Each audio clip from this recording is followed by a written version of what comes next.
13 Pro Max telefoni kelgan. Mana qizlar qo'lidan tushirib olganini sezmayapman. Ko'rib turibsizlar, qop-qora ekran. Ekran tiniq, hech narsa bo'lmagan. Telefonni ochib oldik. Bu telefonni ancha vaqt bekitib qo'yishgan ekan. Hozir mana batareyasini oldik. Batareyasini mana bunaqa joyidan teshilgan.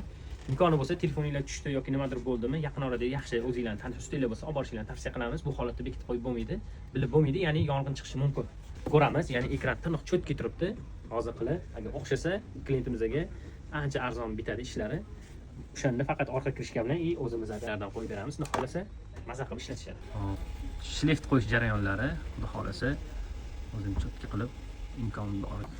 Xo'p, mana xudo xolasa telefonimiz yonda, sensorlarni tekshiramiz. Zafar aka, o'zi bunga nima bo'lgan ekan telefonga? Hop, bu udariga mana ko'rib turibsizlar.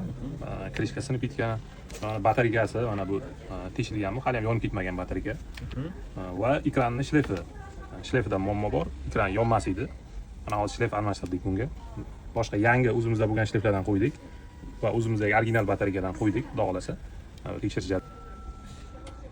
Hech qanaqa palasa yo'q, mana ekran o'z holatida yondi mana.